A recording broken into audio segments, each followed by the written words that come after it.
فرعون کی بیوی ہوں.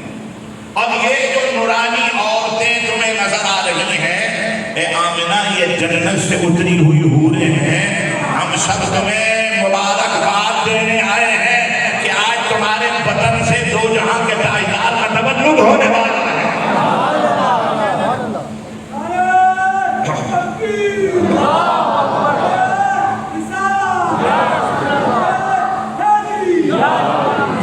پھر فرماتی ہے کہ مجھے ایک مشروب پیش کیا گیا، میں نے وہ پیا، لذیذ مشروب.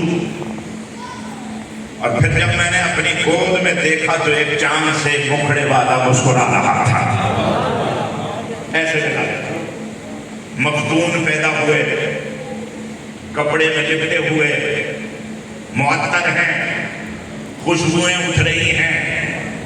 ان کی خوشبوؤں کا کیا کہنا، لفظوں میں کون بیان کر سکتا ہے کہ جن کے بول و براز کو بھی اللہ تبارک و تعالی نے نفیس بنایا ہو، جن کے پسینے کو لوگ عطر کے طور پر استعمال کرتے ہوں. بلکہ جناب ایک روایت میں تو ہے کہ حضور علیہ السلام دراز گوش پر سوار تھے، خچر پر سوار تھے. تو عبداللہ ابن ابی منافق کے پاس سے جب گزر ہوا حضور علیہ السلام کی سواری کا، تو آپ کا جو دراز گوش تھا، خچر تھا، اس نے پیشاب کر دیا، بول کر دیا. تو عبداللہ ابن ابی منافق نے اپنی ناک پر ہاتھ رکھ لیا، کپڑا رکھ لیا. حضور علیہ السلام کے ایک صحابی اس منظر کو دیکھ رہے تھے، جلال میں آ گئے. اس کے رسول دیکھیں رسالت آپ صلی اللہ علیہ وسلم سے صحابہ کا حضور کے سواری پر جلوہ فرما ہے، اس نے پیشاب کیا ہے اور وہ دراز گوش ہے، خنجر ہے. عبداللہ ابن منافق نے اپنی ناک کو بند کر لیا. تو اس صحابی نے جلال میں اس کو کہا کہ تو حضور علیہ السلام کی سواری اور اس جانور کے پیشاب کی وجہ سے اپنی ناک کو بند کر رہا ہے. سن لے کہ حضور جس سواری پر بیٹھے ہوئے ہیں نا، اس سواری کا پیشاب تیرے مشک اور عنبر سے زیادہ طیب ہے، تیرے مشک اور عنبر سے زیادہ اطیب ہے. حدیث میں اس میں تبدیل کا صیغہ ہے، اطیب کا معنی زیادہ طیب ہے. تو یہ صحابہ کرام کی محبت تھی اور ان کا عشق تھا. تو حضور علیہ السلام کو اللہ تبارک و تعالی نے وہ عفت معابی عطا فرمائی تھی کہ ابھی اعلان نبوت نہیں فرمایا تھا، لیکن وہ معاشرہ اللہ کو سچا کہتا تھا. آپ کی صداقت اور دیانت کا قائل ہو چکا تھا. صادق اور امین کا ٹائٹل اعلان نبوت سے قبل آپ کو اسی معاشرے میں دیا گیا تھا. اور پھر حضور علیہ السلام نے اللہ تعالیٰ کے حکم سے اعلان نبوت فرمایا. بعثت مبارکہ ہوئی، اتر کر حرا سے سوئے قوم آیا اور ایک نسخہ کیمیا ساتھ لایا. اور اللہ تبارک و تعالیٰ نے جب حکم دیا وَأَنذِرْ عَشِيرَتَكَ الْأَقْرَبِينَ يَا أَيُّهَا الْمُدَّثِّرُ قُمْ فَأَنذِرْ.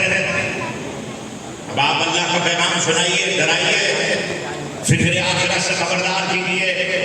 پہلے اپنے قریبی رشتہ داروں کو اللہ کا پیغام سنائیں، ان تک دین پہنچائیں، ان کو ڈرائیں. حضور علیہ السلام نے اعلان نبوت بعد میں فرمایا تو کچھ لوگوں کو یہاں بھی مغالطہ لگ گیا، کہنے لگے نبوت 40 سال میں ملی.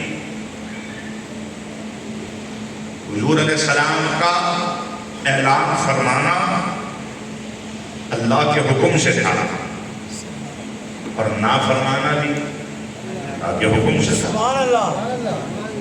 قرآن بالاستیعاب اگر پڑھ لیتے تو سوشل میڈیا پر آج تباہی نہ پھیلاتے، نوجوانوں کا فکری اغوا نہ کرتے ہیں.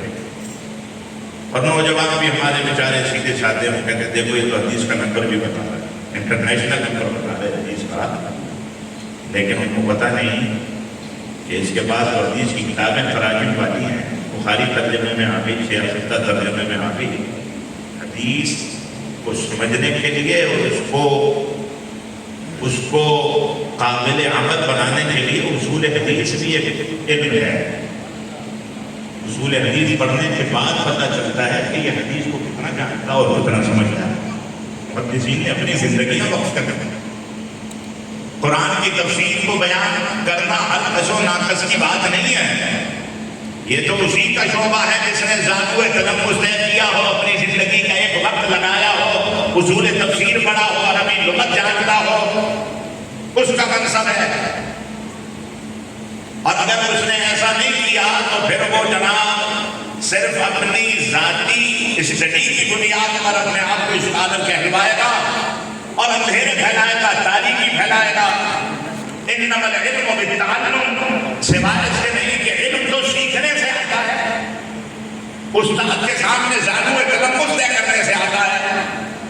لیکن آج یہ تباہیاں جو پھیلی ہوئی ہیں، یہ شارٹ کٹ کے جو مفتی ہیں اور شارٹ کٹ کے جو مذہبی اسکالر ہیں،